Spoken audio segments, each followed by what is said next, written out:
I'm Cara, and this is a short yoga sequence for runners.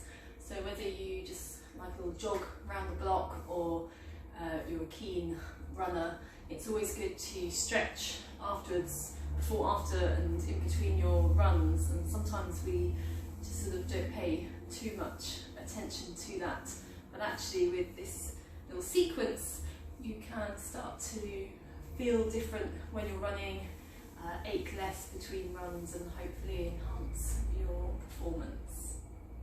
So we'll begin seated. You can find a comfortable seat, closing your eyes, just to help get rid of distractions. All of us run to help clear our heads. So we'll take a moment to check in with your body. Each day is different, body feels different all the time, not always noticing that. We sometimes expect too much. So taking time to slow down your breath, see how you're feeling today, especially if this is just before you're going for your run. I want to respect your body and be mindful of any adjustments to your practice that you might need.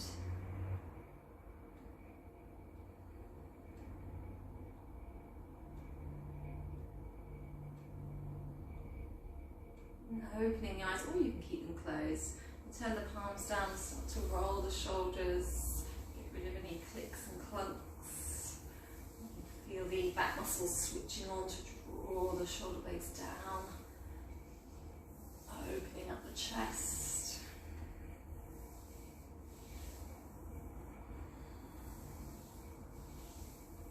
And then with the arms, elbows soft.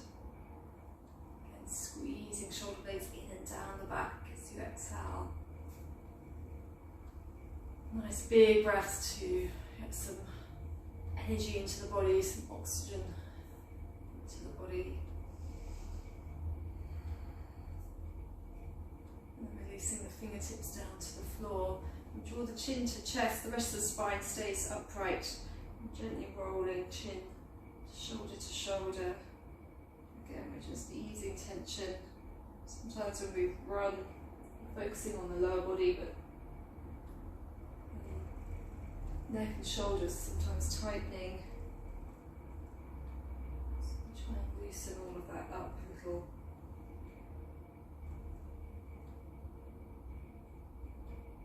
And back to the centre. Come onto your hands and knees. Hands under the shoulders, knees under the hips.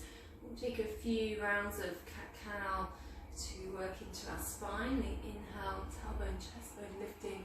Put a little softness in the elbows to attract the shoulders, eyes to the sky. Exhale, push the floor away, belly pulling up towards your spine, round the back up towards the sky. Inhale for cow pose. And exhale for cat. One more time, breathing in for cow. And breathing out for cat. Come back to neutral. Try and engage a little into belly for stability. Nice and straight to the back of the neck. And lifting the right leg up. Keeping the leg bent. And you can flex at the ankle as well, so you're really active through the leg. We'll start with some circles, massaging into the hips. So you take care of your body, your joints. You can continue to run safely. Changing direction, if you haven't already, with those circles. A few clicks and clunks today. And back to neutral position with the sole of the foot facing up towards the sky. Be careful not to dip through the lower back.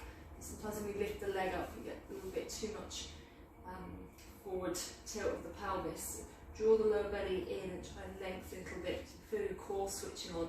You also feel your glute switching on to keep that leg up there. And we'll just do a few tiny little pulses. You can breathe out through the mouth, shh, shh, shh, as you do these, really activating into your glutes. So this is good if you're doing this sequence before you go for a run to activate, wake up those glute muscles, especially if you're doing any heel running.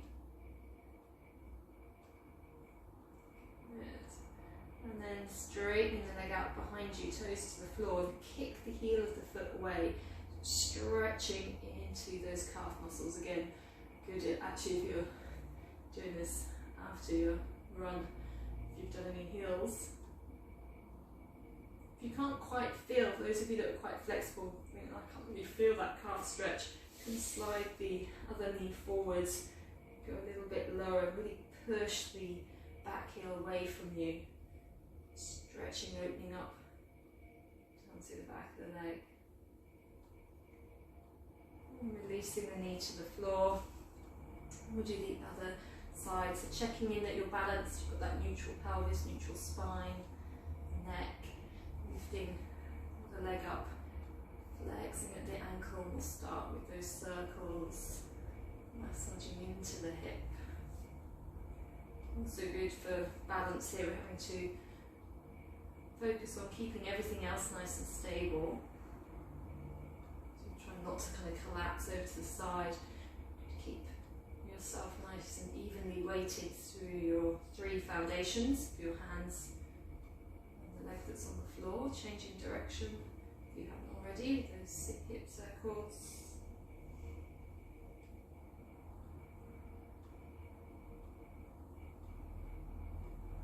Back to neutral position. Again, checking that you haven't collapsed through the lower back, engaging into the core, feel the glute having to switch on to get that leg up. And then little pulses, firing up into the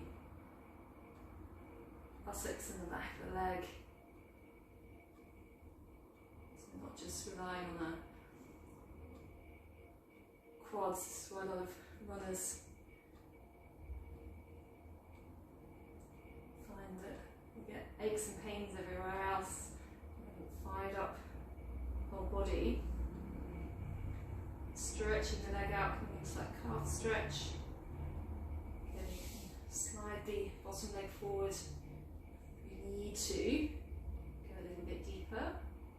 This is good for the sole of the foot as well, and the toes.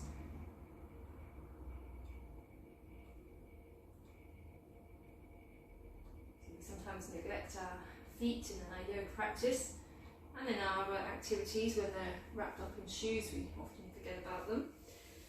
So we'll continue with the feet now as we come into Adho Mukha Svanasana, tucking the toes and lifting the hips up into your downward facing dog, gazing back towards your thighs, shoulders wrapping away from the ears. The feet can be a little bit closer to your hands. So as you start to walk the dog, feeling again that stretch into the calves, Achilles, massaging through the toes, the soles of the feet. It doesn't matter if your heels don't reach the floor. As you feel you warming up here.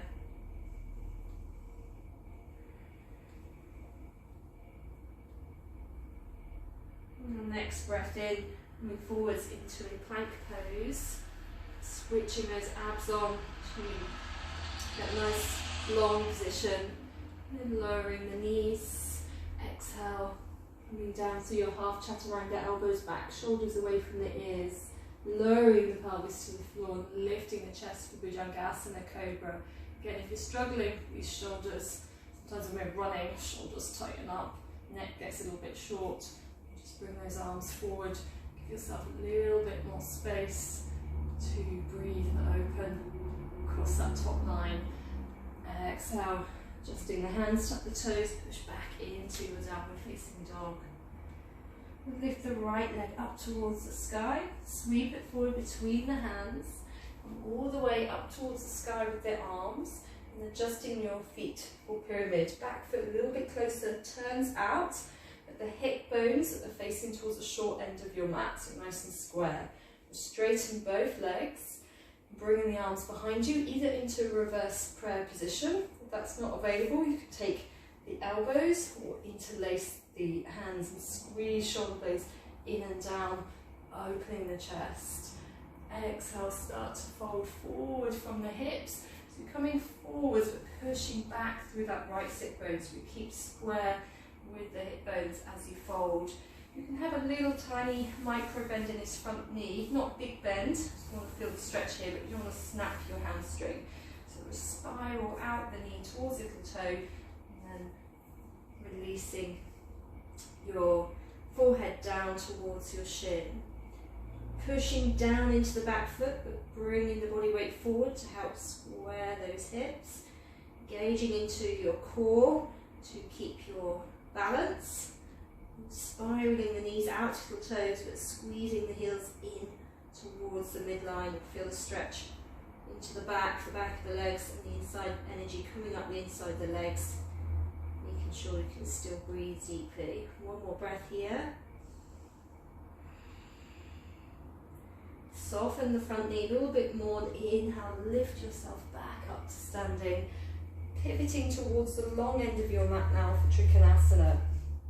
The front heel in line with the back arch, with the toes turning in, hips towards the long end of the mat, straight legs, straight arms, lengthening forwards. You heard that little click, and then folding from the hips into triangle.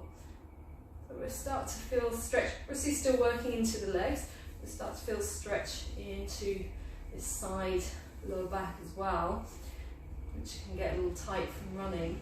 So if you can't feel that, it might be that you're swinging your hips out, trying to get down to the floor. Again, we've worked the hamstrings already. We want to try and get into that back as well. So come up a little bit higher, lengthen the tailbone away from you. Keep spiraling the knees out to the toes, so we get that external rotation through the hips. Lengthening through the waist. As you start to hinge, then you'll feel that extra stretch into your back as well. Shoulders away from the ears, back of the neck, nice and long. So careful not to protrude, pull the chin in towards the throat. One more breath here. Softening the front leg, lift yourself back up, pivot towards the front of your mat again, the short end of your mat. Bring the weight into that front foot, so you pick the back foot up for the easy flamingo pose. We'll start by bringing the knee forward, so you can really tuck down towards the floor with your tailbone. Squeeze the buttocks a little bit, and then start to work the knees together and get this lovely stretch into your quad and up through the front of your hips. You can have hands on hips or even onto something for your balance here, or arm up towards the sky. So as well as stretching up through the front body and quads, which we need with our running, we're also working balance. So good if you do sort of cross-country running on uneven surfaces. So it's good for strengthening that standing ankle and finding stability through the ankle and foot, and also for focusing the mind, clearing the head of any other distractions. As you send your lifted leg behind you, bringing the hands down to the floor, lower the back knee to the floor. Now bring the front ankle across for pigeon pose. Slide the back leg away. And if you struggle to square the hips, you're kind of collapsing over to the side, and get some padding. If you've got yoga brick, it doesn't have to be, it can be a bit of cushion, blanket, or a bit of clothing. You can pad under that sit bone. Those of you that need more sensation, aren't getting more sensation into that outer hip and glute, and bringing that front foot further forward, shin more parallel with the top of your mat. We'll start to come forwards and maybe onto forearms. Some of you will be quite happy to come all the way down here, but you don't have to, it might be enough of the sensation here. So we'll feel this in the piriformis, so right into around your buttocks, around the sit bone, around into the outer edge of the hip. You might feel it a little in the groin as well if you're tight there. Slow, steady breath in these stretches. This is nice if you're doing this after your run.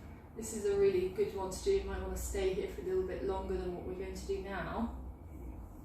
And any discomfort in the knee, you can do this upside down, lying on your back instead, making the same shape. So for now, we'll just take one more breath.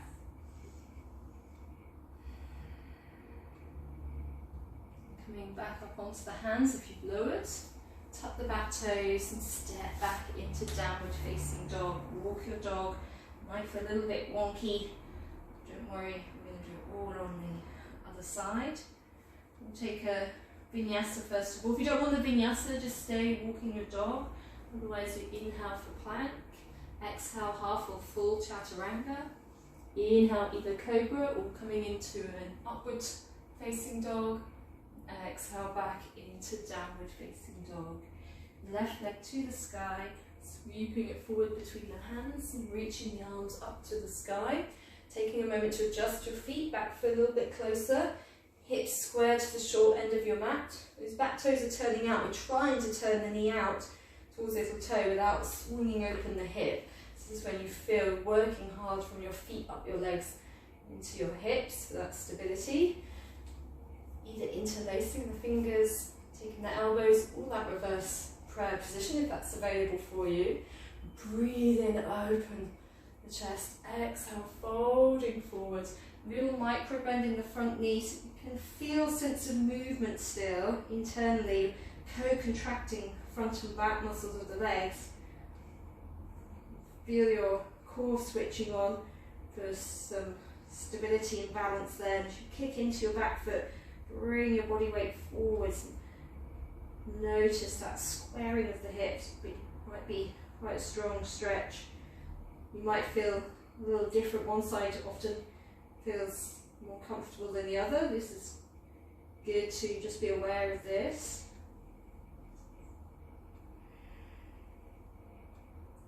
We'll take one more breath here.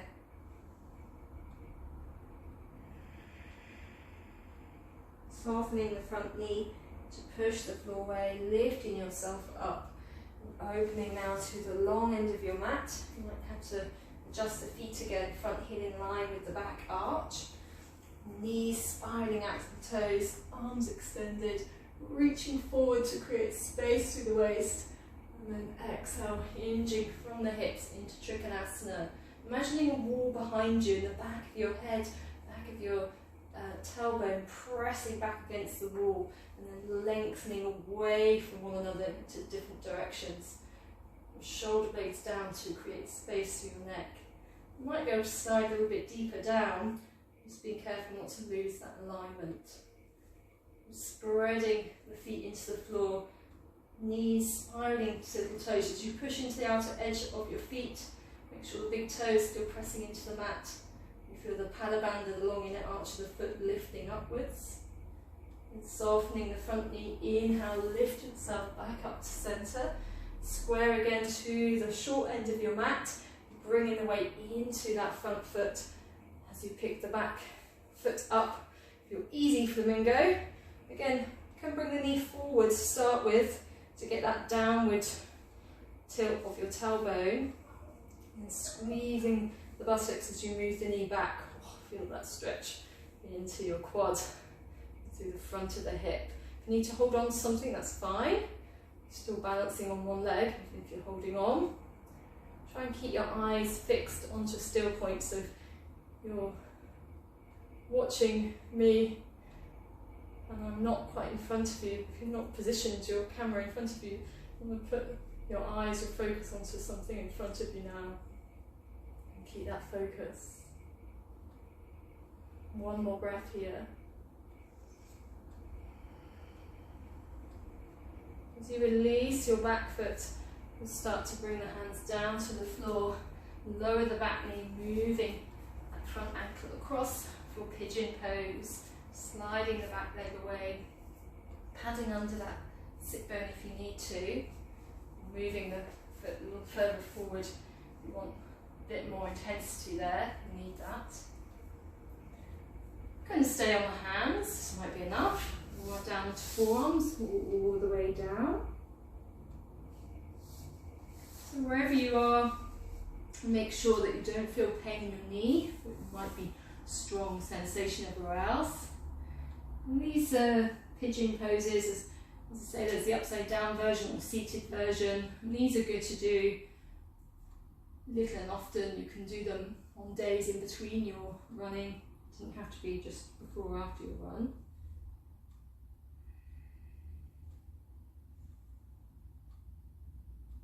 For this sequence, we're not staying here for too long, but you can stay here for much longer if you're enjoying the stretch. We'll just take one more breath today.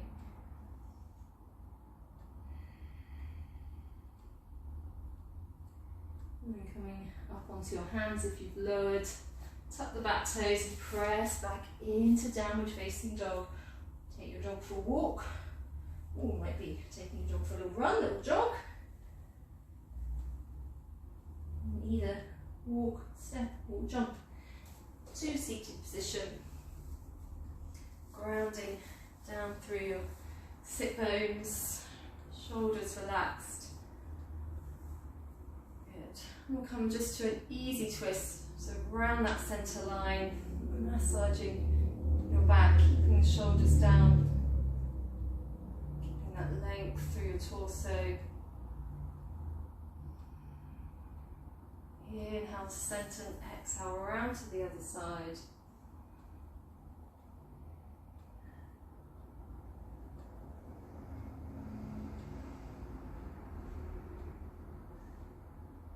And back to the centre.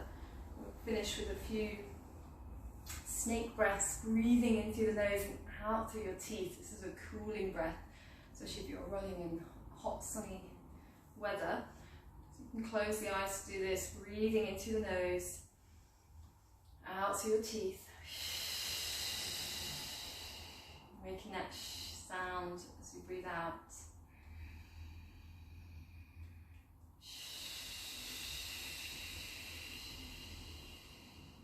Keep going. And this is one you can do whilst you're running as well, so breathing into the nose, get that oxygen into your body, breathing out through the teeth. Cooling, making sure you don't overheat as you're running. We'll do one more.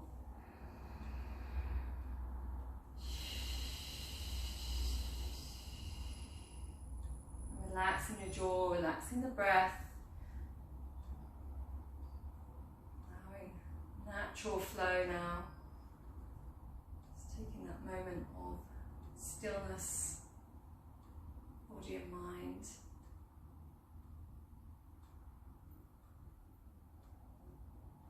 Hands into Anjali Mudra. Namaste. So this is a sequence for runners, but you don't have to be a runner. You might just enjoy these poses and want to join them together with some of my other sequences. For those of you who are runners, again, maybe just want to start incorporating this into your regular yoga practice.